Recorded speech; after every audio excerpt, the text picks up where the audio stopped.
Well, it seems we're about to begin. So we are live, I think. Yeah, apparently Yes, we I are. think. Can someone confirm if we're going live? Let me check YouTube profile. Seems okay. So Anna, put the thumbs up. So, well, it seems we're about to begin. Yeah, that's me. And there you go. So now, let's begin. So today we have a special guest, Stephan Sylvester Keller. But before we begin, we have like what we always do, what happened in science this week. So today we're gonna be showing a little bit of what happened. It's kind of interesting today, well, this week. So first of all, we have that Paul Ehrlich was born. This special bacteriologist won a Nobel Prize next to Ilya Mekhinov because of his work with immunology, their work in immunology. Then the 15 in 1813, John Snow was born. And even though he might not know what he knows, he's considered the father of the modern epidemiology. Then we have on 16, just like today, in 1789, we have the physical and mathematic George Simon Ohm, better known as the Ohm law, the father of the Ohm law. So we know about that, electricity. And then we have the 1805. This is about music. The baritone professor Manuel Patricio Garcia invented an instrument of laryngoscopy because of his love for music. So then we have in the 1964, we have Alexei Leonov, that he made the first space travel in the Soviet mission of Vostok 2. Then we have in the 19, we have the born of Frederic Joliot Curie. You might know him because of the Curie, and yeah, because of the mother-in-law, that's the most known, it's Marie Skłodowska-Curie. He, next to Irene Joliot Curie, won a Nobel Prize related to radioactive elements, new radioactive elements. And last but not least, we have in 1987, that's kind of close, that it's presented the AZT, that is the first medical for the HIV patients. So really, really interesting things happened this week.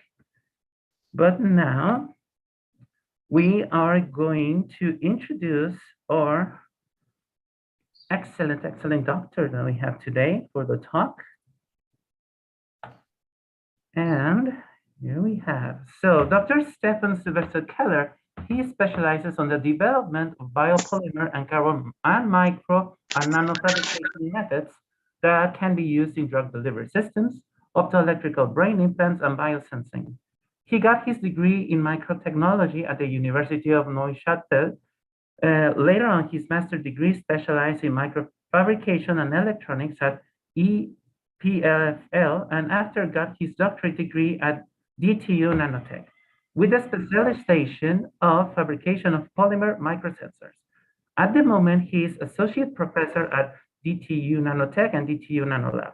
He has 88 peer-reviewed publications, 14 conference proceedings, 1 book chapter, and 3 European patents. He is associate editor in micro and nano engineering. He has gotten more than 10 research grants and several awards between 2009 and 2021. Give a big round of applause to Dr. Stephan Sylvester Keller.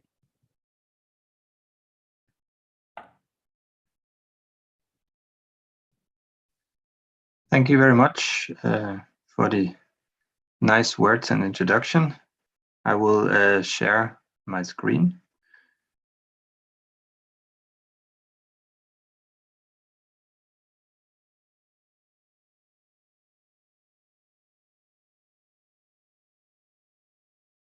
Let me see, I think maybe you don't see the right one here.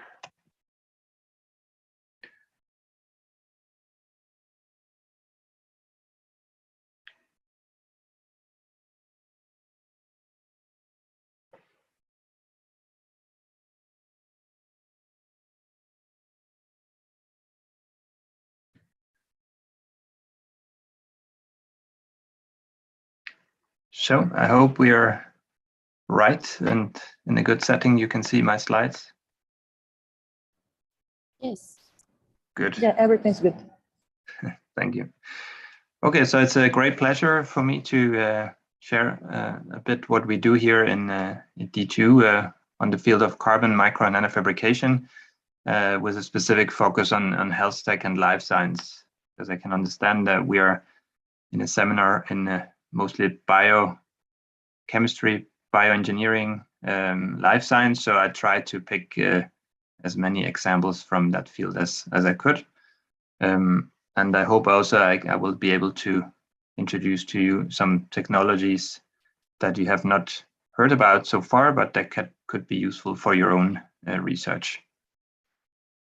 So right now I'm employed at the Dtu Nano Lab. Dtu is the Technical University of Denmark. It's kind of the counterpart of tech, but much smaller, I could see. But what we have is a very nice center of nano fabrication and characterization, which is my department, where we have process laboratories, clean room facilities, and microscopy facilities that are accessible for anybody who would like to use them. This is my group. We are about 15 people, and we are working with different topics, for example, energy storage, biophotovoltaics, microbial fuel cells, biosensing, in vivo diagnostics with microneedle-based sensor devices, and then also a few other things like drug delivery and implants, at least the technology development of it. And we have a very diverse background. So there is people from physics, bioengineering, material science, all kind of different backgrounds mixed together here, because that is really needed if you want to go for some of the challenges in life science. So the vision of the group is that we would like to do micro and nano engineering, because that's where we come from. So really fabrication, process development, new methods to do some dead but interesting structures, and then integrate those with life science and health technology, and recently also a little bit of sustainable energy technology. So we go from interacting with enzymes, biomolecules, to cells, to organs, but also to patients. In a way, we try to bring carbon and biopolymers to life and live at this interface between the two fields. So what I want to present today in this lecture here is what is carbon MEMS fabrication, what's the concept of that for 2D electrodes, and why do we look at that? And then what can we do for 3D fabrication, and a few applications as examples, what they can be used for. And then what can we do beyond the clean room? So we start smaller and get larger in a way. And then at the end, an example of what we did for optoelectronic devices for neuroscience. So if we start with the concept, so what is carbon, or why it's interesting? I mean, first of all, carbon is really all around us. So it's an exciting material. It's the building block of nature to a large part of your DNA, of bacteria. But from an engineering point of view, it's a very exciting material because we can have very good mechanical properties. We can have insulating materials, so electrically insulating. We can have conductive materials, so using it as an electrode, and we can use it, for example, for energy storage. So we have a lot of things or properties that are very, very exciting. The carbon we talk about, or I will talk about today, is called paralytic carbon. You maybe have heard about graphene and carbon nanotubes and things like that. This is other kind of forms of carbon. What I would like to talk about is paralytic carbon. And paralytic carbon is obtained if you take a polymer precursor. So it can be more or less any kind of plastic, you could say. And you put it in an inert atmosphere and you heat it up to very high temperatures. So temperatures around 1000 degrees. So what happens in this heating process is that gradually you will remove some of the pointer here. Gradually you will remove some of the solvents, the oxygens, the hydrogens, the oxygen, the nitrogen. All these elements will disappear, and at the end, what is left is carbon in one or the other form. And if you do it the right way, you get kind of a graphitic material. And you have this material available in the macro world, you could say. For example, it's frequently used for coating of implants. This is a hip implant example where they put the polymer coating and then they convert it into carbon. Pacemakers, hearing aids, things like that. Or in devices or structures like your bike frame, the tennis racket, the race cars, where you have carbon fibers, which is very strong material. And these carbon fibers are obtained by pyrolysis of polymer fibers. So it's a conversion. This is, of course, macro structures. We want to do small things that can interact with biology. And for this, we are working to first start in clean room micro and nano fabrication. So you have laboratories like this where we do processing and fabrication of our materials. And the main concept that we use in this process is called photolithography. It is kind of the key enabling technology when people do fabricate your iPhones and whatever devices that you interact with in electronics to define the circuits that are integrated there. And the concepts that photolithography use is that you have a photosensitive material called a photoresist, and then you use light, for example, UV light, to expose some areas of the photoresist. And then you have two ways. One is that you make this area soluble. So you have what we call a positive photoresist. So the area that has been illuminated can be removed. Or you can have the opposite, which is called a negative photoresist, where you, with the light, cross-link some areas and make them insoluble, and then can proceed further. So this is the fundamental concept of photolithography, and that is used on large scale for making electronic devices. In our case, we use that process because the advantage is it's really, really developed for microfabrication. So there is a lot of materials available and all the technology to define very small structures with photoresist. And then we take these structures and place them in a thermal furnace and at inert atmosphere and convert them into paralytic carbon electrodes. So the patterning, the fabrication, in a way is reduced to a problem of polymer fabrication to start with. If we do that, we get paralytic carbon as a material. This is a Raman spectroscopy measurement of our material. And what you can see here is two peaks. One is often called the D peak, and one is the G peak.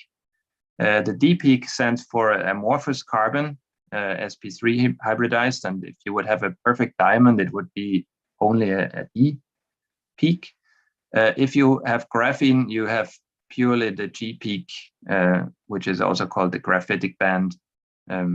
So we have kind of a mixture of you can say graphene or graphitic structures and amorphous. The electrical properties of what we get out of these furnaces is shown here. We have resistivities that are similar to graphite here. And what I also want to show here is that it depends a lot on the processing conditions, on the temperature. So this is a resistivity obtained at 1100 degrees. Here we have the value at the 900 degrees. So the higher the temperature, the lower is the resistivity, and in a way, the better the electrodes. It is not a metal, so it's not as conductive as a metal, but it's useful due to other properties. So this is kind of what we have as material and how we get it. And what we then do with this is we make electrochemical sensors. So we design chips. We call them, in this case here, carbon for biochips.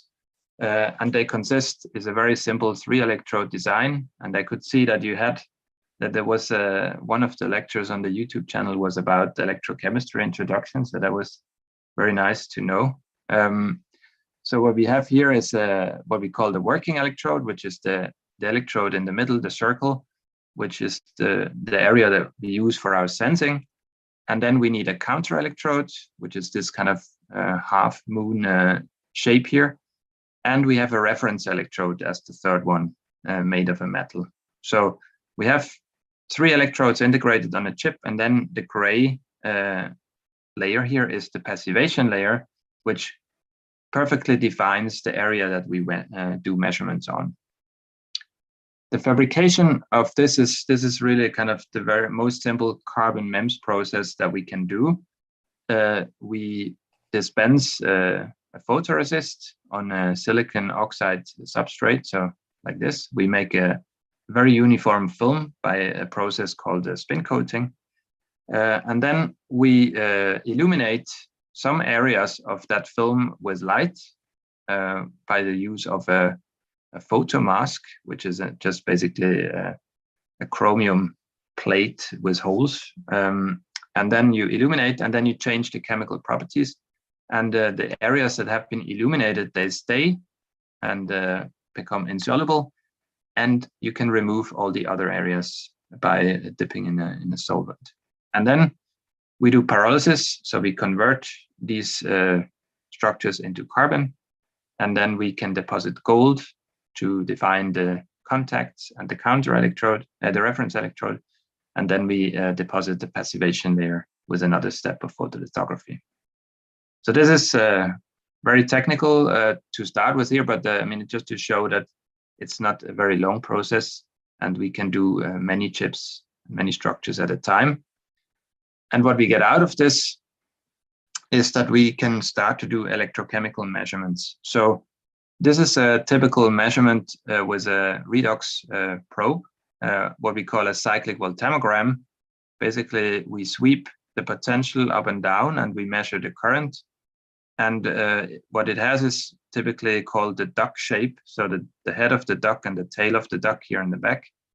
And the electrochemists, they really, really like these measurements here.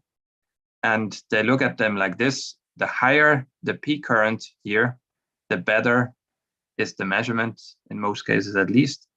And the smaller the separation between the anodic and cathodic peak, the better. So you want a small separation between peaks, and you want a higher current. So in this case here, this example, where we did exactly the same structures, but with different temperatures, you can see that 1100 degree gives us a better performance than 900 degree of pyrolysis.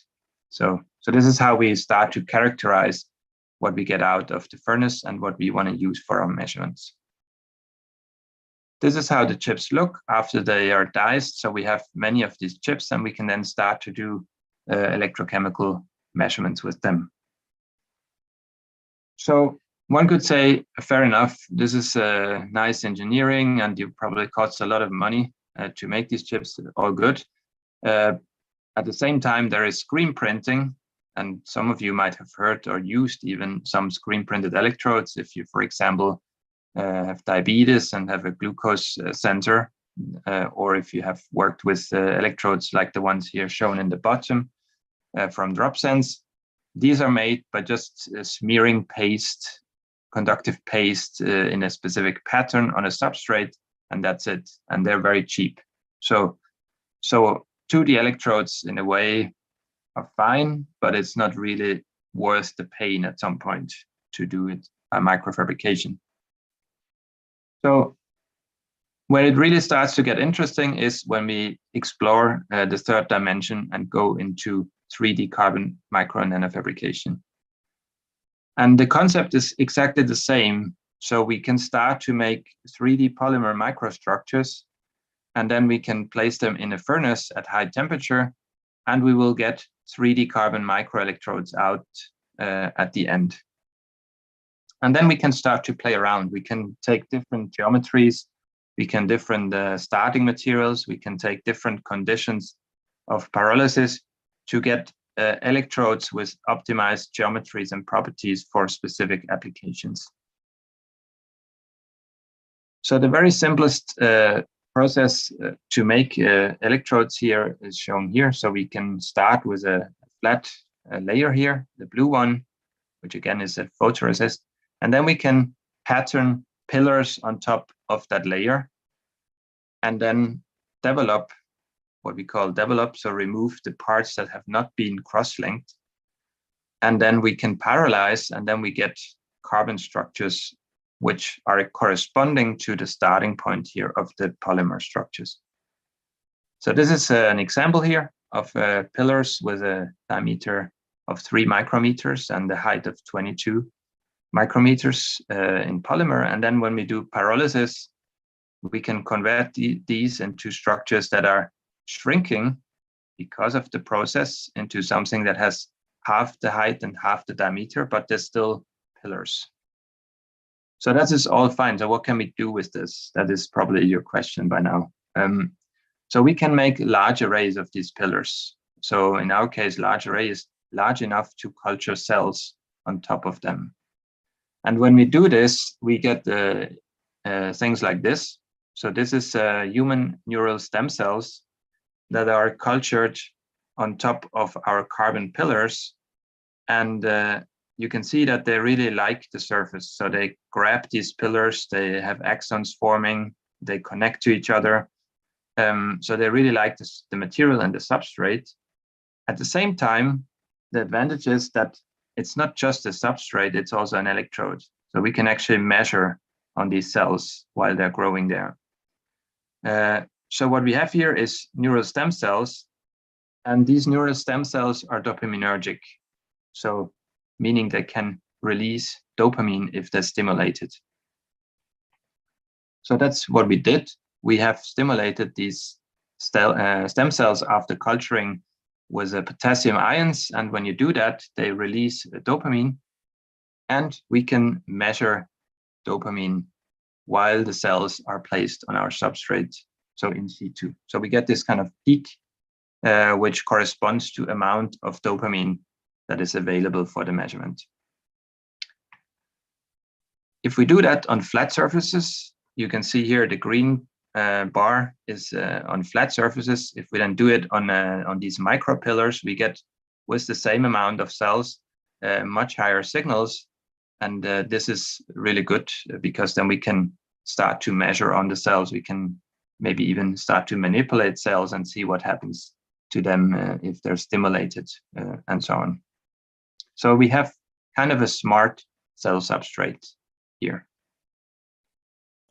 So that was kind of the very starting point. And then, of course, because we are a micro and nano engineering group and department, we have been exploiting all kind of technologies to make carbon electrodes with a similar approach. So going from nanometer sized structures to micrometer to even millimeter sized devices for different applications.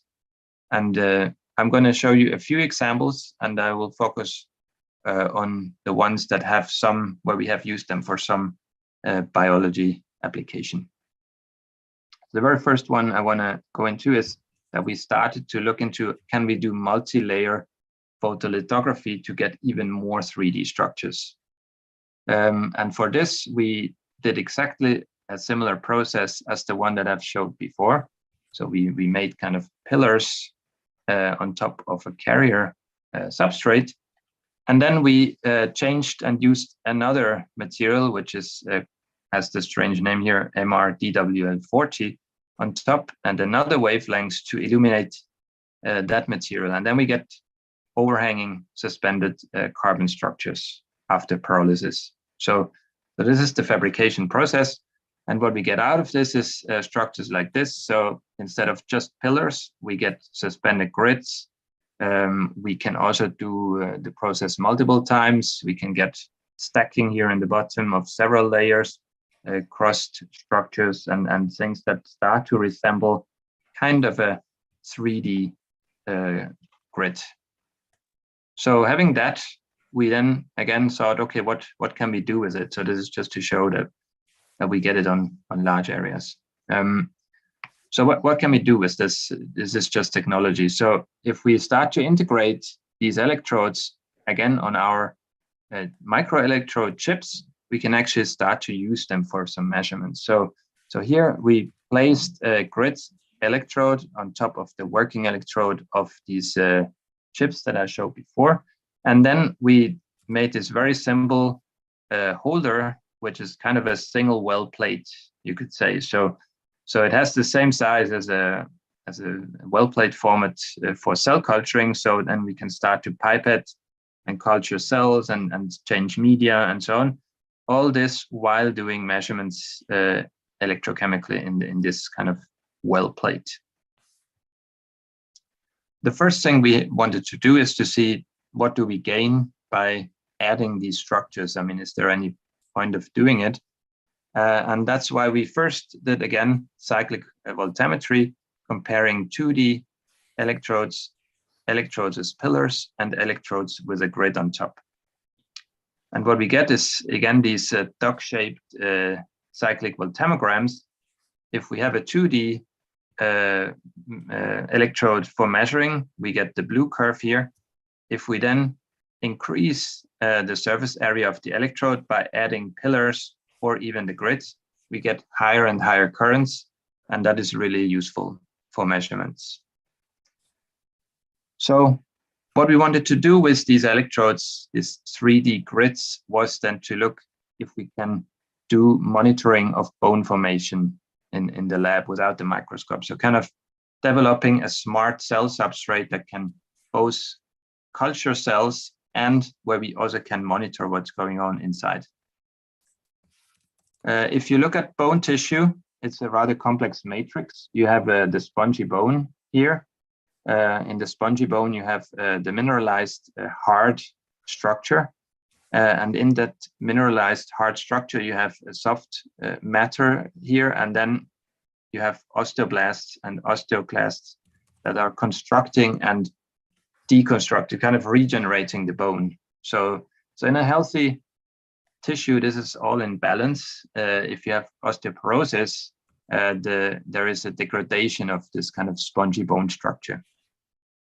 In all this process of regeneration of bone, a specific enzyme called alkaline phosphatase has an important role. It's an enzyme that is on bone cells, in the membrane of bone cells, and it's converting phosphates into, at the end, hydroxyapatite, so contributing to the mineralization of the bone and the formation of new bone tissue.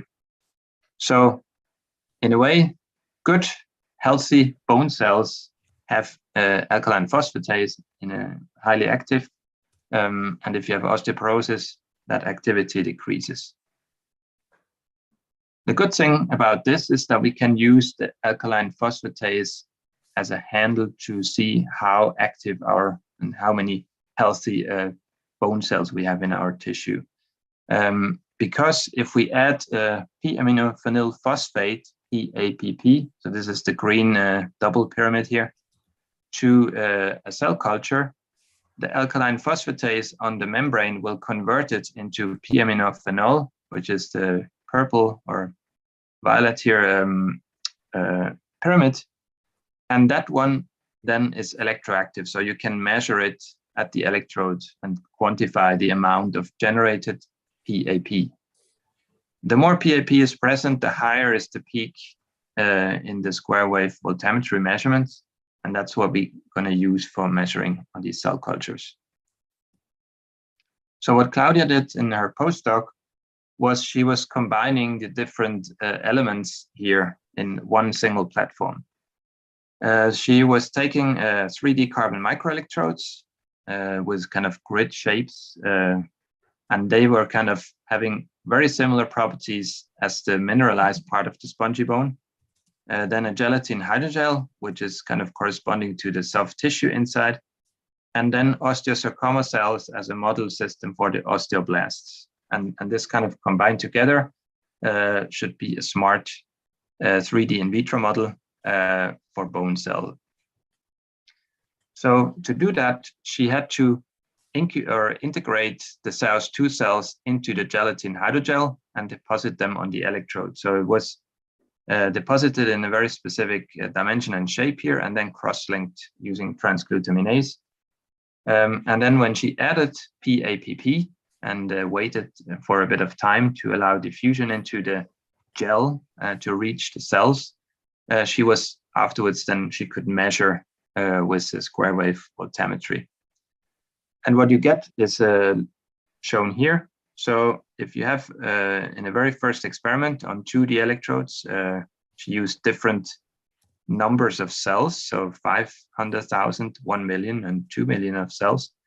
And you can see that the measured current correspondingly increases. If we double the number of cells, the currents are doubling every time here. So the assay as such works. We can measure alkaline phosphatase activity inside a 3D cell culture. Then we wanted to look, what do we now gain by adding using our 3D electrodes, because that was the whole point of it, of course. So we started to compare a 2D electrode with the gel and the cells inside with 3D electrodes and the gel and the cells.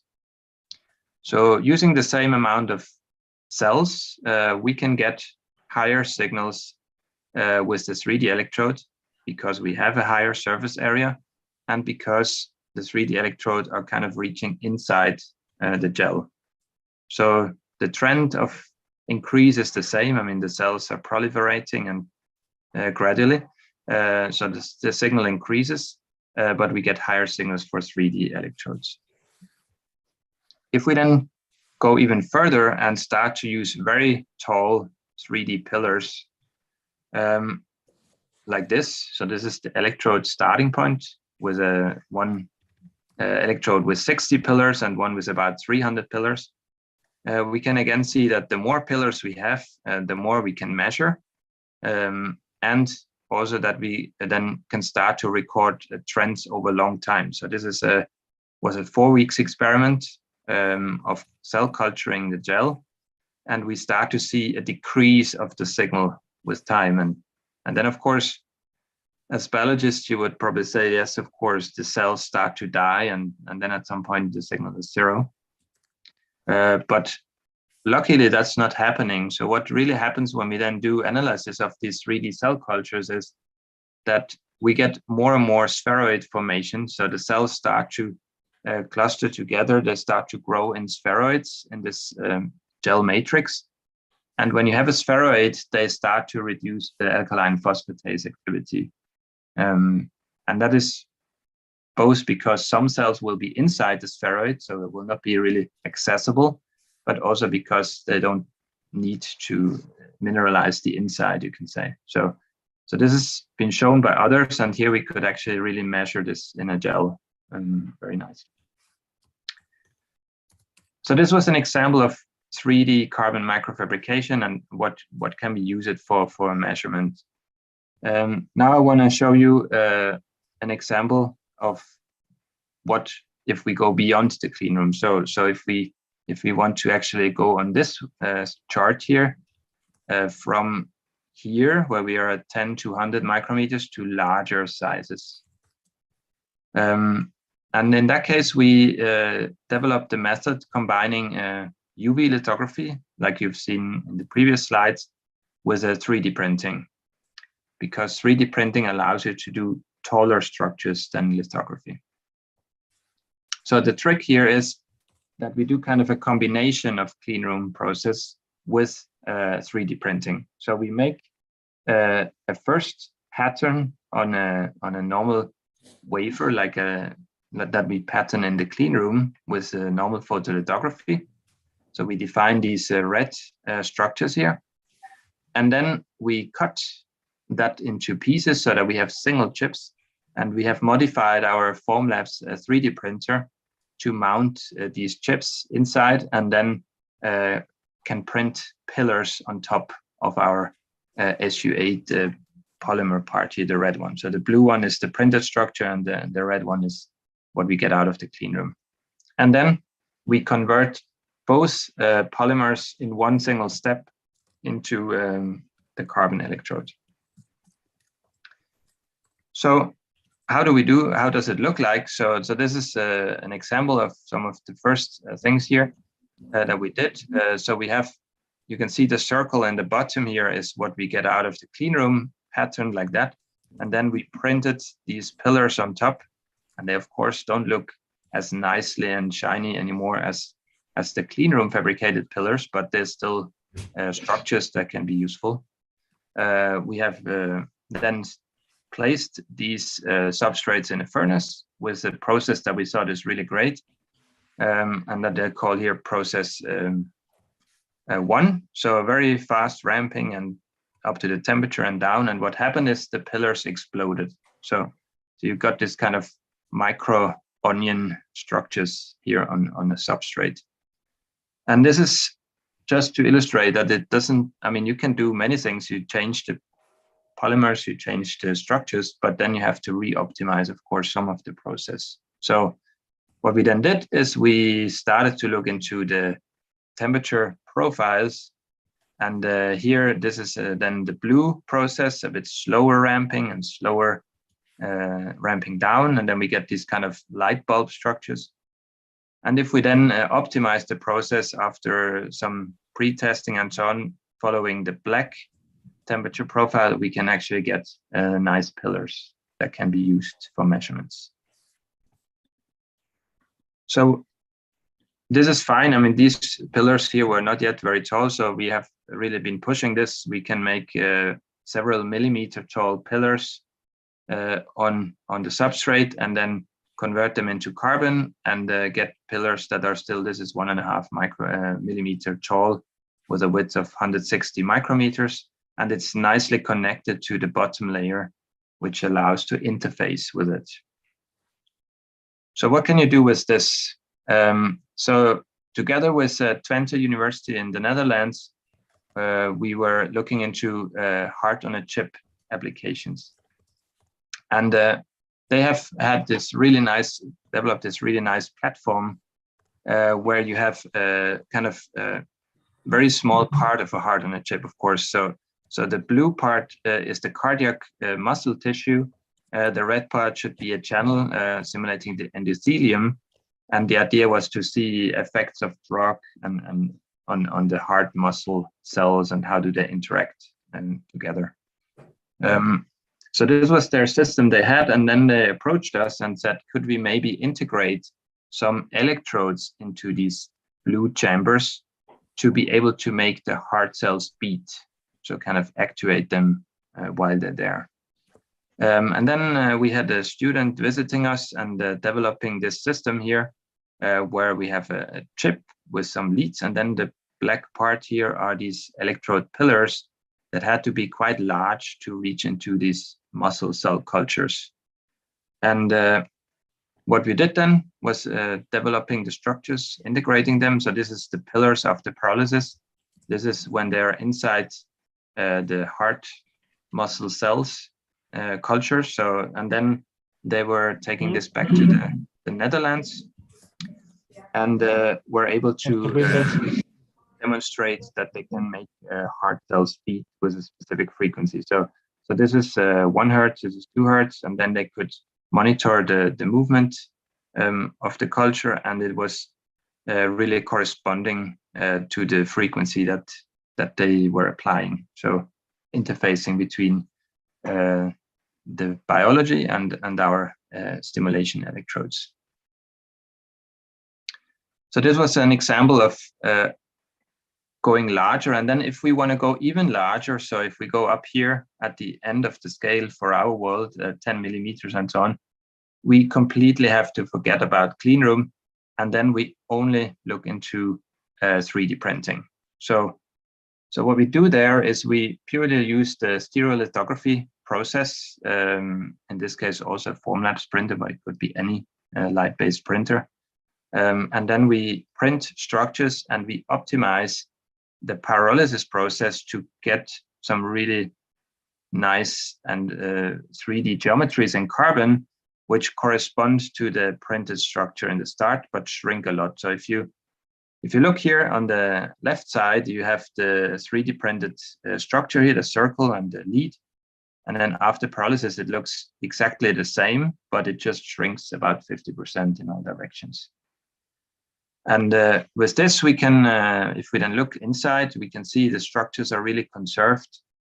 We have still a network, and we can really start to explore applications both in life science, but also in energy storage, for example, for batteries, storage devices, and so on. So this was a lot of technology. I just showed you a few examples. I mean, we have other things in the toolbox depending on the application. But in the end, we really would like to use more of those for applications. So I'm just gonna, as a final part, show you an example that we've been working on for many years, where we want to interface with the brain tissue. So the question that we had here at the start, and it's of course a really big question, is can we repair the brain of patients with a Parkinson's disease with some tool or microtechnology approach? And if you know, I mean, Parkinson's disease is a really severe disease for the patients, which progressive loss of the structure and the function of neurons, and they gradually die. And with this, your motor functions are affected, and there is these tremors and things like that. And what people really were putting a lot of hopes in was stem cells. So the idea that you can repair the degenerating brain with stem cells, and I don't have to explain to you guys what stem cells are. So really, the idea was in the end to get some neural stem cells by the correct differentiation of them. And this has been investigated in the 80s actually already by some experiments in Sweden, where normal brain, this is kind of how it should look like. So then when you have a degeneration of the dopaminergic neurons, you have less of these connections, and they're affected kind of the dopaminergic circuitry. And then they have injected dopaminergic neurons from brain tissues into these animals, and then could show that they can regenerate formation of dopaminergic circuitry. So kind of, but of course this is has been a bit on hold because of a lot of ethical concerns. Should you do it or not? And I think it's still a very central debate in the field here. The problem with all this is the dopaminergic neurons extracted, only a little part of those actually develops into dopaminergic neurons. So you inject many stem cells, you culture many stem cells, and you have a very, very little percentage that really gives you the function you would like to have. So now, why carbon? I mean, what's the point? Why should we use it? So first of all, carbon has a very interesting property for cells. So, and to demonstrate this, I have an example here where we made what we call carbon nanoglass. So we take polymer material that you heard about now before, so patterned, and then we etch the surface. So we kind of roughen the surface, and then we can convert it into carbon again through the pyrolysis process. So it's a very simple process, but what we can do with this is we can generate different kind of nano-structured surfaces. Here it's what we call CNG5, is short nanoglass etched for 5 minutes, 10 minutes, 15 minutes, and 20 minutes. So the more we do that, the higher grass we will get on the surface. And again, it's just carbon at the end. If we do that, and then do cell culturing of these neural stem cells, we have seen some really interesting effects, and we are honestly not really able to explain them. So if anybody has a good idea, you're very welcome to tell us. But what happens here is we culture the same number of cells on control surfaces, so the normal the glass and the normal cell culture plates, and then we use flat carbon surfaces. And then we can see the red is the neural cells, and the cells that were kind of going into neurons, and the green ones are dopaminergic neurons. So that's the ones we really like to have more of. If we then use nanograph, we really can boost the differentiation of these cells. So due to one or the other reason, these cells really like the surfaces that are carbon and that are nanopatterned, and together it really boosts the percentage from around 10% to up to 40% of the cells. And this also reflects in the immunochemistry images, so that you can see there is more connections and there is more dopaminergic neurons available. So this was a very exciting observation, and we thought we should really use that advantage of carbon. At the same time, we again have a very nice electrode, so we can actually measure what cells are doing when they differentiate. And this is again the same graph that you've seen in the previous slide, where we just did some dopamine measurements. There's no cells, it's just dopamine, but we can show 2D, then some short graphs, longer graphs, and very long graphs. And the more carbon we have available, the better we can measure on the cells also, or we can measure dopamine and combine it with the measurements on cells. So we have two things we really like. We have a very biocompatible or even enhancing substrate, and we have an electrode.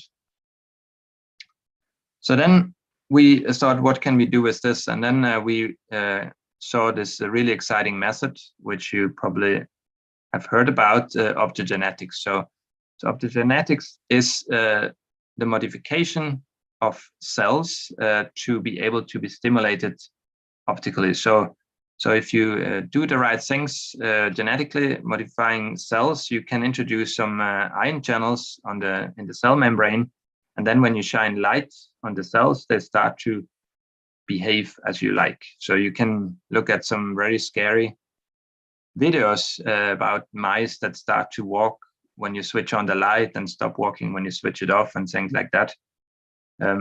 So there's of course a lot of ethics there also, but for cells, it's, I think, really a nice handle that you have an additional one. So the idea of this project was that we would like to combine optical actuation and electrochemical measurements. So what you see here is a fiber, which is just an optical fiber commercially available, but then with a carbon coating. So the surface, the black surface here, is an electrode. And in that electrode material, the carbon coating, there is holes.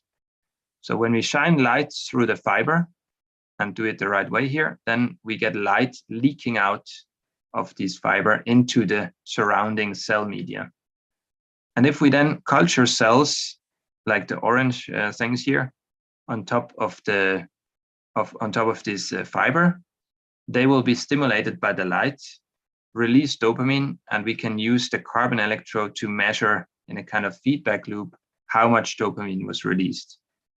So if you imagine for a patient, in principle, the vision would be that you could regulate the amount of dopamine that is released by measuring and stimulating optically, measuring electrochemically what's going on. So this was a project driven by Jenny Neus, my colleague at the Dtu Bioengineering, where we collaborated for several years now. And the very simplest starting point here is that we found some optical fibers, which have a very good core made of silica and a cladding of polyimide, so polymer. And if we then put those in a furnace, we can convert them into still optical fiber, but now with a carbon electrode surface. This is an optical image here before and after pyrolysis. So it gets kind of black, the fiber. And we can really do measurements. So this was just to demonstrate we can then dip the fiber into a solution, and we can measure concentration of dopamine that is present. That's not enough. We also want the optics. So we had to look that we can make this a leaky optoelectrical fiber.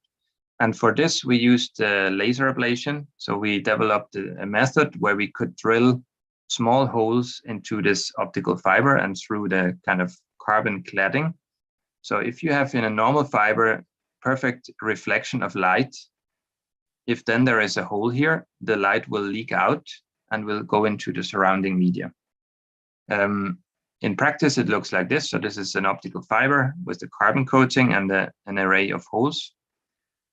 And then if we do that in a liquid, we can show that if we couple light here from the left side in, it will go out in the media and illuminate the surrounding area.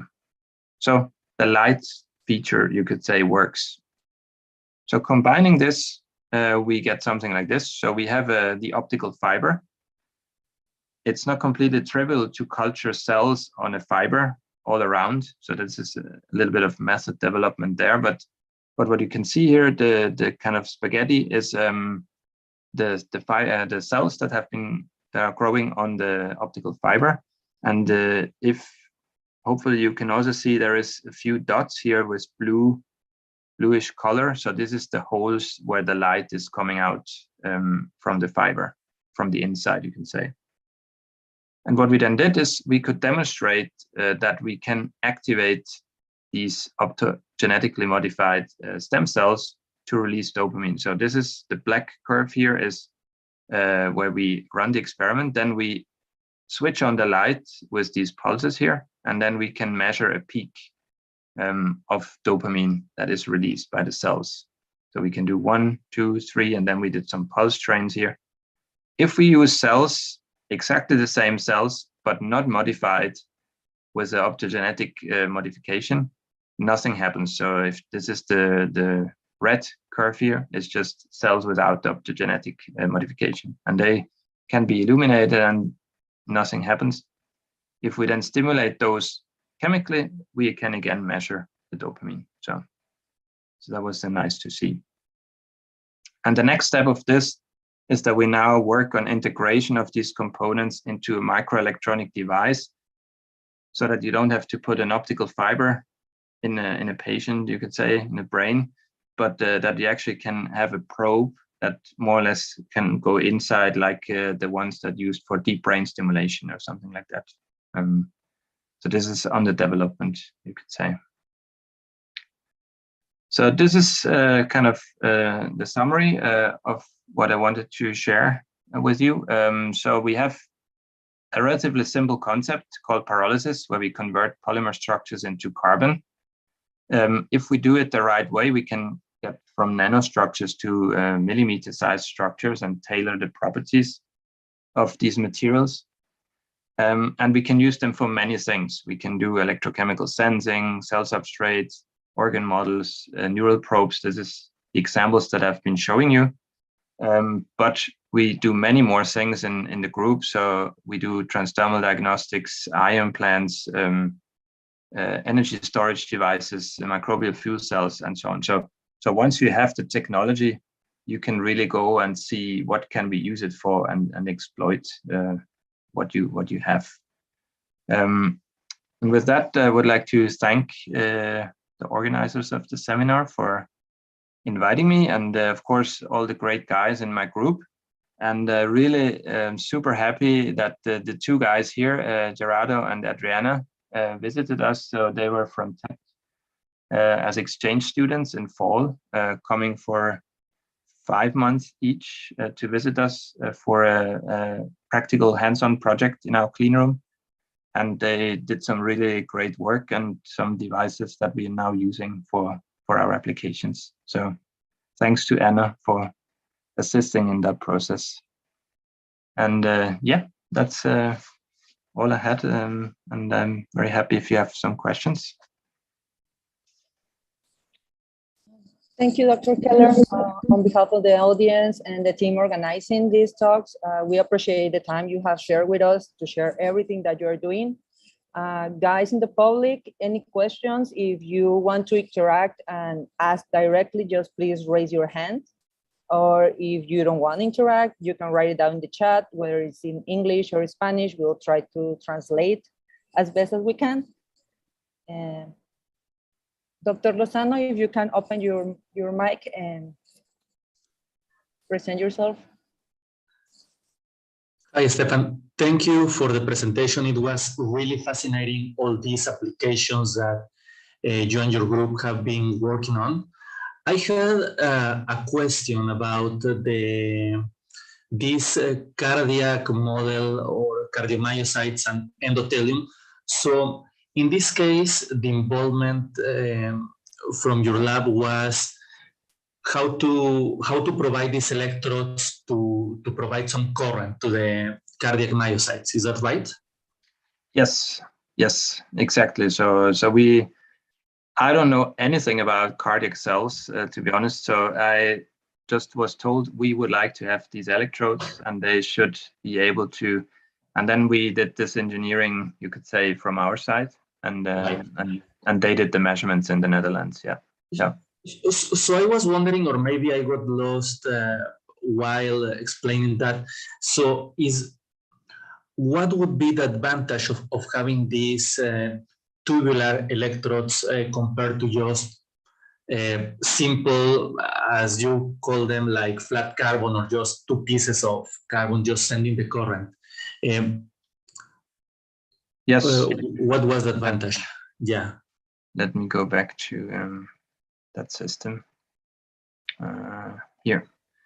So I mean, if we have, so the idea is that the cardiac cells, they really like to have something to hold on to. So if you just have a flat electrodes and then a culture above, they will just, I mean, they cannot pull on anything. So these guys, they really would like to have two pillars. Also for support. Yes. So it's yes. So something they can hold on, and then they kind of beat in between. So normally people have used, I mean, these guys in the Netherlands before, they have used PDMS coated with some metals or other things, right, or just the metal wires that try to align to the chamber. Yes. And that was working okay, but it was very difficult to assemble and everything. So we needed something that goes inside the cell culture. Yeah. Yes. Okay. So it is clear. It's also for the seeding of the cells. And I was wondering, just going a bit further, not on this example, only on this example, but in general. So with this electrode fabrication, has there been any efforts, for example, to try to sense like a localized set of, let's say, columns, for example, in neuronal cells or in cardiac cells, where we can think maybe some part of the culture, the cells are not as viable as the others, and try to sense if there are like some local differences. It's a very good point, and it's actually something we are just with Jenny looking at now with cell cultures. Can we make substrates where we locally, not on a cell level, but subculture or regional level, can say, is it uniform or is it slightly different? The complexity of the electronics increases quite fast to be able to do that. But I think we need some, for example, some collaboration on the whole interfacing part. But yeah, it's true. I mean, it would be really interesting also because we can make taller ones and shorter ones, so we can penetrate deeper into tissue and less deep and start to see is there differences. Yeah. All right. Thank you. Thank you. Thank you, Dr. Lozano. Is there anyone who has another question or wants to participate?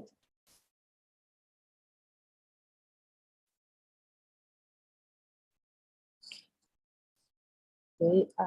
Dr. Keller, I was reading regarding some of your job, and I also got across that at DTU, they have this DTU Micro Initiative, and I see that I think your center is part of that initiative. So we have a lot of people here at Tec de Monterrey and actually the Biotechnology Center that are working with microbes and instead of culturing cells, we have people working with that, but we have also a lot of people working with bacteria. And I don't know if you have participated in any projects that are working around bacteria and not cell culturing or 3D printing for organs. Is there any projects that you have in that area? Yes. So what we do in a larger project, and that just started, so we don't have really good results yet. I mean, they're just first indications, is that we would like to explore these 3D electrodes for microbial fuel cells. So, I mean, if you have cyanobacteria culture, for example, they can convert light into energy. Mm-hmm. And if you provide, at least that's the hypothesis, if we provide a good environment for them and a good electrode that is 3D, then maybe we can harvest more of the energy. So we have actually bacteria in my own lab now that are these cyanobacteria, and we also collaborate a little bit, but it's not. It's a small activity.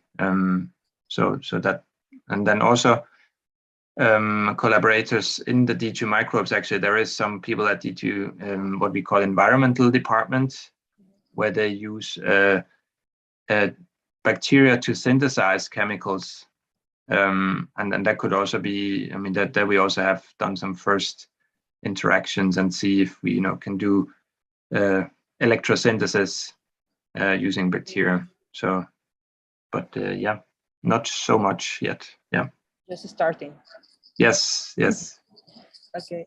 I think there are no further questions now that I see. Just for closing up, if some of the students or any of the professors that are watching or will watch the repeat on YouTube want to get in contact with you, or maybe they are as you presented the 2 students that were there last year, if they want to interact with you, can they follow up with you through your email? Yes, of course. So I mean, this is also through Anna. I mean, we would like to increase interaction between tech and Dtu, and both ways. I mean, for us, our PhD is to visit tech and inversely. So if there is things that you think technology-wise would be interesting to exploit, that's would be great. And inversely, if we have some applications where in your areas, then people can just write to me or tell Anna to contact me. So yeah. Okay.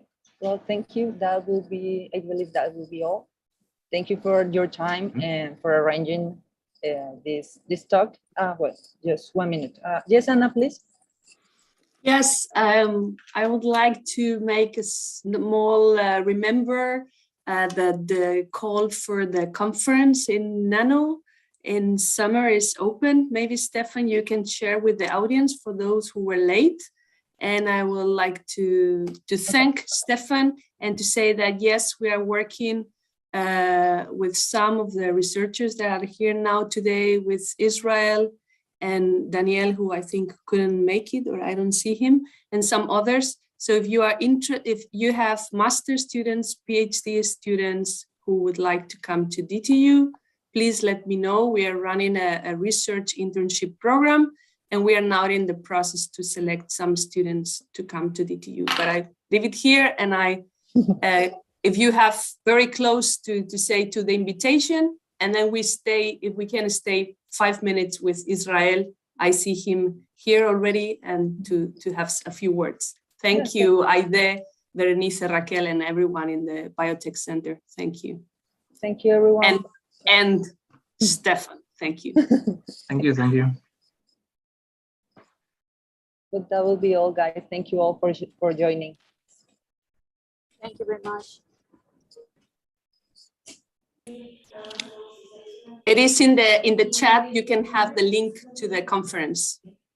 Yeah, we're very posted, and we'll be sure to send it out to everyone so they can, if they have not heard about this, so they can get the news and be sure to apply. Yes.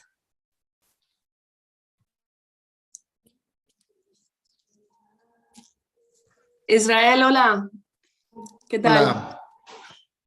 ¿Cómo están? Buenos días. Bueno, buenas Buenos noches días. por allá, supongo. How you Yes. doing, Stephan? So here Yes. you speak